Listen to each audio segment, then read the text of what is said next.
market segmentation, or in other words, target marketing. Right here in the pages of the Bible. You are watching Influence Media, PSI TV, the Netflix of biz brands.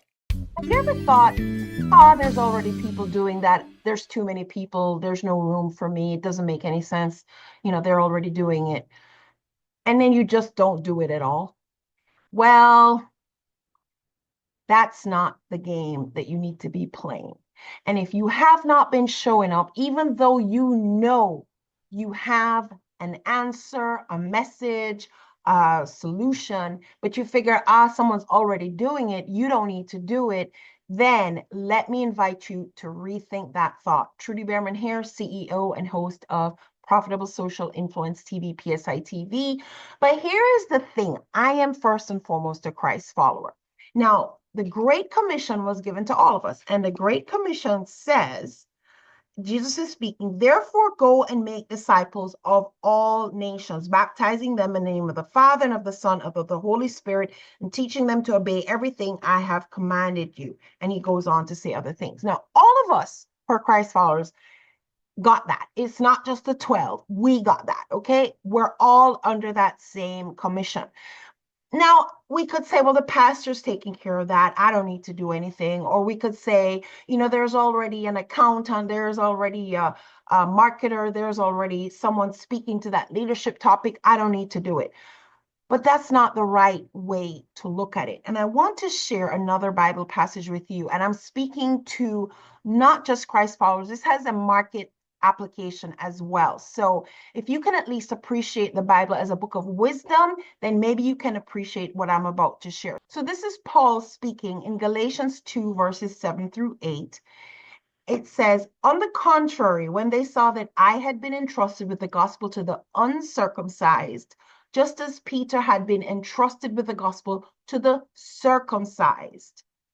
For he who worked through Peter for his apostolic ministry to the circumcised worked also through me for mine to the Gentiles. What we have here, my friends, right here in the pages of the Bible is market segmentation. Market segmentation. Paul, just as Peter did, understood the call to go into the world and spread the gospel. He understood the assignment.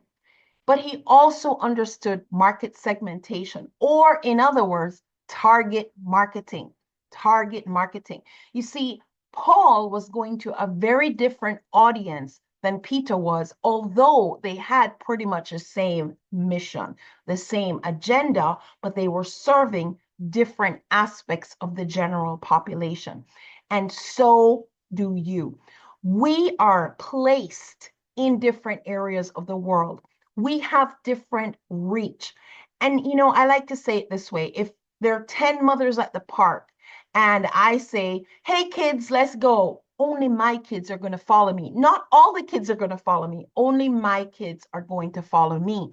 In other words, even if 3 people have the exact script for the exact offer, just because your face and your voice pushes it out there, you're going to have a different group of people that are going to resonate with you and only you.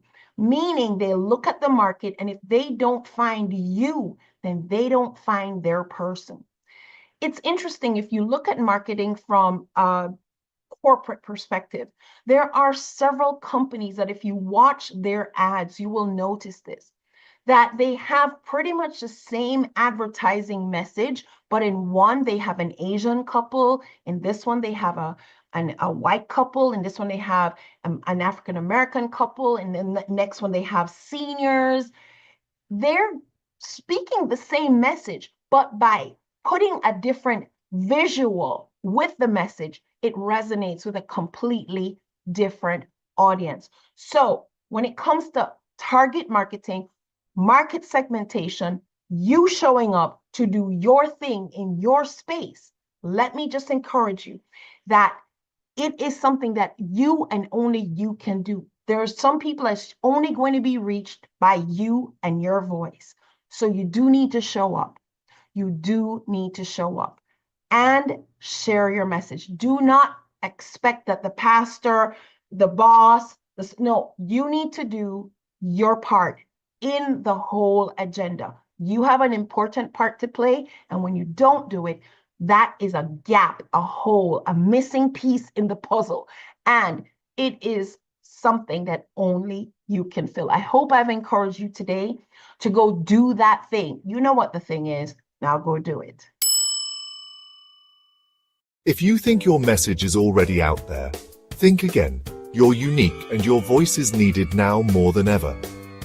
In Galatians 2:7-8, Paul and Peter had different missions.